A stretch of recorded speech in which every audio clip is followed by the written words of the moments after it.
የቬንዙዌላው መሪ በሌሊት አፍኖ የወሰደው ዴልታ ፎርስ ሌሎችንም ትልልቅና ሚስጥራዊ ኦፕሬሽኖች በብቃት የፈጸመው የአሜሪካ ስፔሻል ፎርስ በሶማሊያ አስከፊ ሽንፈትን አስተናግዶ ነበር። ትዝብትን በተረክ ይህ በሐቅና ሳቅ ሚዲያ የሚቀርብላችሁ ሳምንታዊ ዝግጅት ነው።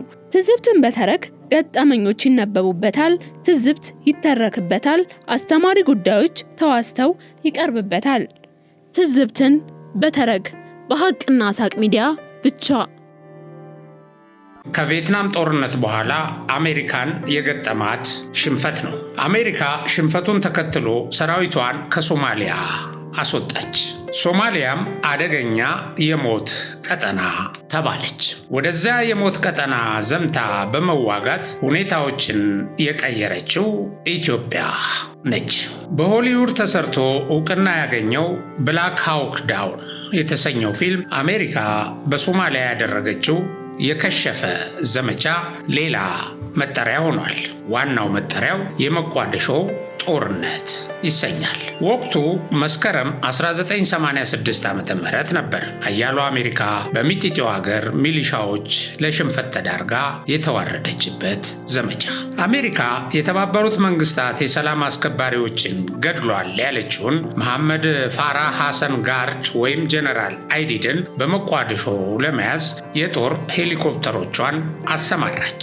ጀነራል አይዲድ በሶማሊያ የእርስ በርስ ጦርነት ስሙ የገነነ የጦር አበጋዝ ነበር። ኔትፍሊክስ በወቅቱ ስለነበረው ሁኔታ አንድ ዘጋቢ ፊልም ሰርቷል። ቢቢሲ በበኩሉ ሰሞኑን ከ3 አስርት ዓመታት በፊት አሜሪካ የፈጸመችው ወታደራዊ ዘመቻ የማይሽር ጠባሳ አድርሶብናል ያሉ ሶማሌዎችን አነጋግሮ ዘገባ ሰርቷል። ሶማሊያ በወቅቱ በእርስ በርስ ጦርነት ውስጥ የነበረች ቢሆንም የሞቃዲሾ ነዋሪዎች ሁኔታውን ተቀብለው ኑሯቸውን እየመሩ ነበር። እሁድ መስከረም 23 1986 ዓመተ ምህረት ዕለቱ ሞቃታማ ቢሆንም የውቅያኖሱ ነፋሻማ አየር ተጨምሮበት ሞቃዲሾን ቀዝቀዝ አድርጓታል።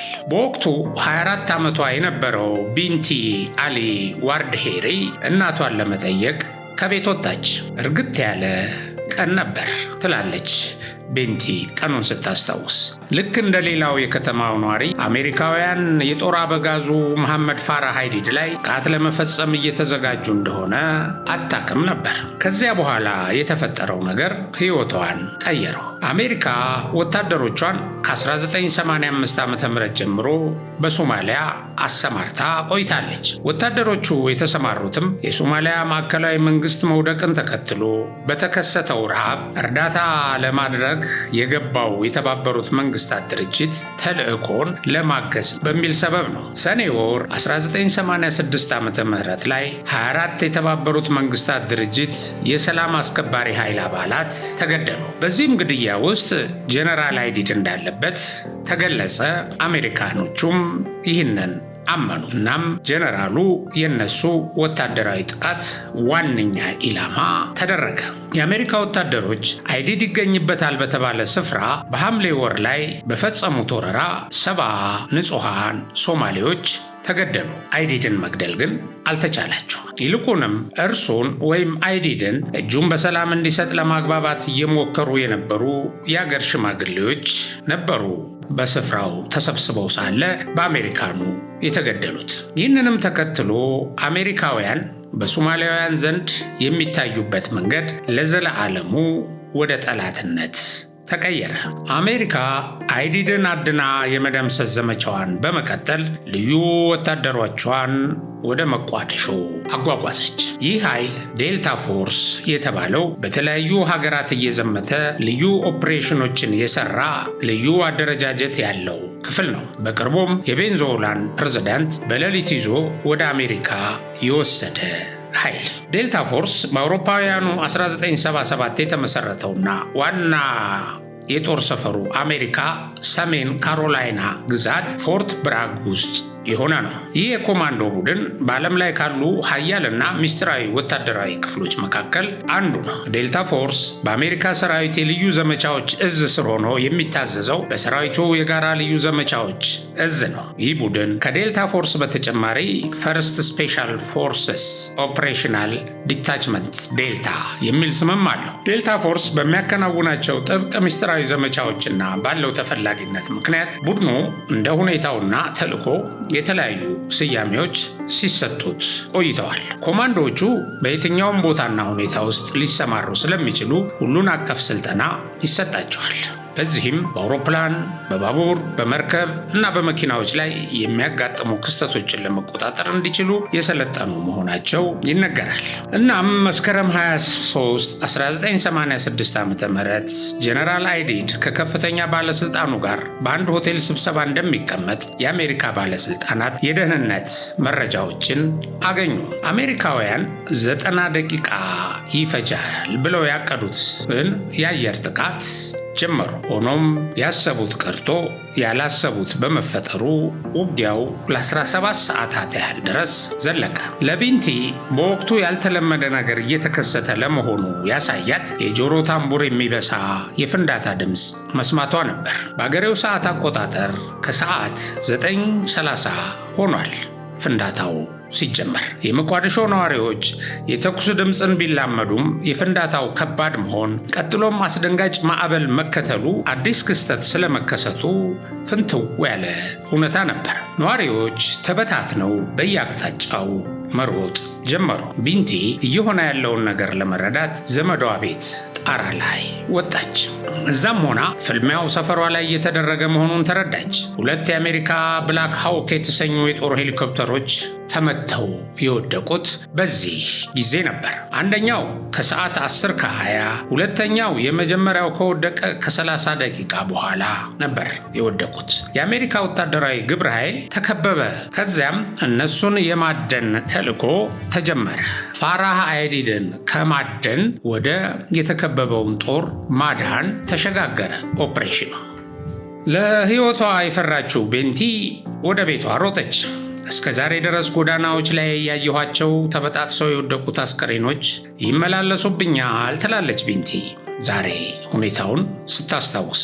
ቢንቲ ቤቷ የደረሰችው ምሽት 12 ሰዓት ገደማ ነበር። ሁሉም ሰው ደህና ሆኖ በማግኘቷ ተረጋጋች።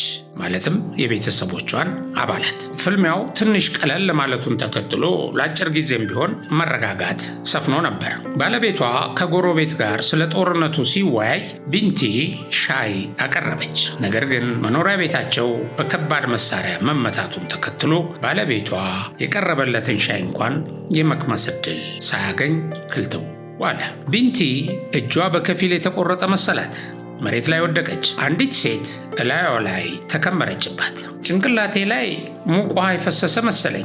ቧንቧውን ማን ከፈተው ብዬም አሰብኩ ስትል ታስረዳለች ቢንቲ። ከዚያም የረጠባት ነገር እላዋ ላይ የነበረችው ሴት ደም መሆኑን አረጋገጠች። ውጊያውን ፈርታ ቤታቸው ልትጠለል የመጣችውና እላዋ ላይ ወድቃ የከለለቻት ጎረቤታቸው በዚህ ሁኔታ ተገደለች። በዛች ምሽት የቢንቲ ባለቤት መሐመድ አደን፣ የ14 ዓመት ልጇ አብዱል ቃድር መሐመድ፣ ሌላኛው ልጇ የ13 ዓመቱ አብዱርሃማን መሐመድ ተገደሉ። ሌሎች 4 ልጆቿና አብሯቸው ይኖር የነበረው ወንድሟ ቆሰሉ። ወንድሟ ከደረሰበት ጉዳት በኋላ ሕይወቱ አለፈ። በወቅቱ ገና የ4 ዓመት ሕፃን የነበረችው ኢፍራህ አይነ ስውር ሆነች። የቢንቲ የበኩር ልጅና የልጅ አባት በአይምሮ ጤና ጋር በተያያዘ አሁንም ትግሉን ቀጥሏል። እስካሁን ድረስ አውሮፕላን ሲያይ ወይም ድምፁን ሲሰማ ይደበቃል።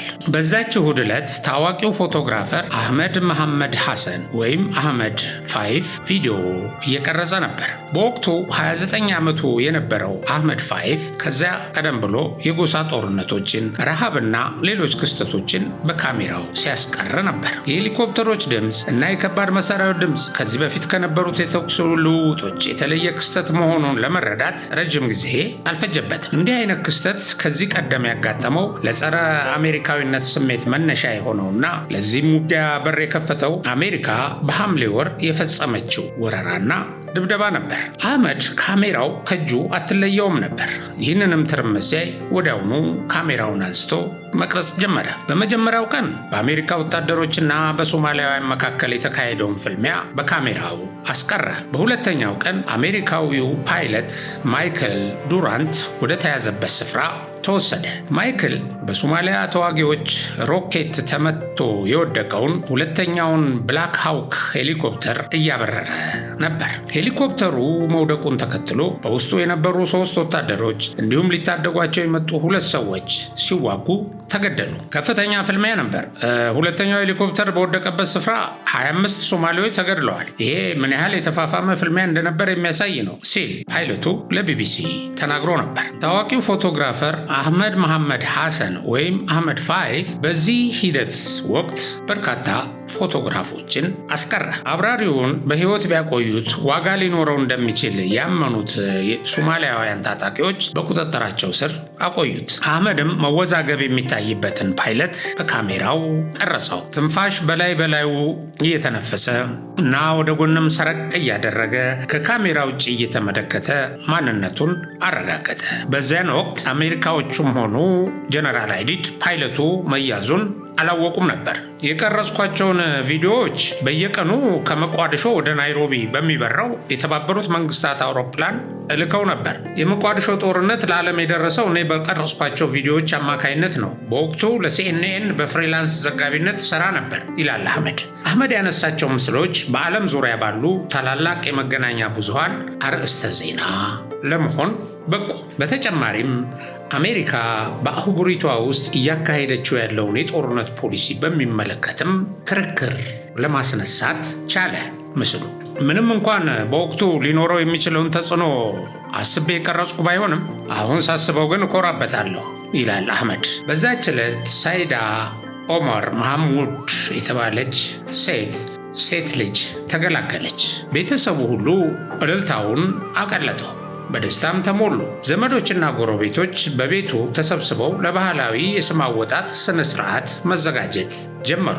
ነገር ግን ፍልሚያው መጀመሩን ተከትሎ ደስታቸው ወደ ሐዘን ተቀየረ። የመጀመሪያው ሄሊኮፕተር ከነሳይዳ ቤት ፊት ለፊት ሲወድቅ ኃይለኛ ትርምስ ተፈጠረ። ከትንሽ ቆይታ በኋላ ቢያንስ 10 የአሜሪካ ወታደሮች ወደ ቤታቸው ዘው ብሎ እንደገቡ ሳይዳ ታስታውሳለች። ሁሉንም ወደ ሳሎን ሰበሰቧቸው እና እንዳይንቀሳቀሱም አዘዟቸው። ከዚያም ቤታቸውን ወደ ድንገተኛ ሆስፒታልነት ቀየሩት። የቆሰሉ የአሜሪካ ወታደሮች በመመገቢያ ጠረጴዛቸው ላይ እንዲንጋለሉ ተደርገው አስቸኳይ ሕክምና ሲደረግላቸው ቤተሰቡ በድንጋጤ ተመለከተ። በጣም ፈርተን ነበር፣ ቤታችንን ምሽግ አድርገውት ነበር ስትል ሳይዳ ታስረዳለች። ትርጉም ያለው ስም መስጠት የሚወዱት ሶማሌዎች ይህችን አዲስ የተወለደችውን ልጅ አሚና ሬንጀርስ አሏት። አዲሱ የኔትፍሊክስ ዘጋቢ ፊልም በሞቃዲሾ ጦርነት በሁለቱም ወገን የነበሩ ወገኖችን ቃለመጠይቅ ይዟል። በተጨማሪም እንደ ቢንቴ ያሉ ሶማሌዎች በጦርነቱ ወቅት ያጋጠሟቸውን አሰቃቂ ሁኔታዎችም አካቷል። ለቤንቲ አሊ ታሪኩን መናገሩ ብቻ በቂ አይደለም። በጦርነቱ የምትወዳቸውን ቤተሰቦች አጣለች፣ አዝናለች። ሆኖም እንደሷ በሶማሌ ቤተሰቦች ላይ ለደረሱ እልቂቶች እውቅና እንዳልተሰጠ ደግሞ ይሰማታል። ቤቴን ያወደሙት፣ ባለቤቴን፣ ልጆቼን የገደሉት አሜሪካውያን ናቸው። ለዘላቂ መከራ ዳርገውኛል። ቢያንስ የሰሩትን ጥፋት አምነው ካሳ መክፈል ነበረባቸው ትላለች። ሄሊኮፕተሮቹ በወደቁ በ6 ወራት ውስጥ አሜሪካ ጦሯን ከሶማሊያ አስወጣች። የሶማሊያ ወታደራዊ ተልዕኮ አለመሳካቱ አሜሪካ በቀጣዩ በአፍሪካ ውስጥ ቀጥታ ጣልቃ ከመግባት እንድትቆጠብ እንዳደረጋት ይጠቀሳል። አሜሪካ ከቪየትናም ጦርነት በኋላ ለሽንፈት የተዳረገችበት ታሪክም ተመዘገበ። የሶማሊያ ምድርም አደገኛ የሞት ቀጠና ተብሎ በአሜሪካውያኑ መሪዎች ተፈረጀ። ከዚህ በኋላ ወደ አደገኛው የሞት ቀጠና ደፍረው በመዝመት የሽብር ኃይሎችን የመከቱና በሶማሊያ ውስጥ መንግስትን የማቆሙን ኃላፊነት በአብዛኛው የተወጡት ኢትዮጵያውያን ናቸው። አበቃሁ። አዘጋጅቼ ያቀረብኩላችሁ ገበየሁ ዋለልኝ ነኝ። ሳምንት በሌላ ትረካ እስከምንገናኝ መልካም ሳምንት። ሰላም።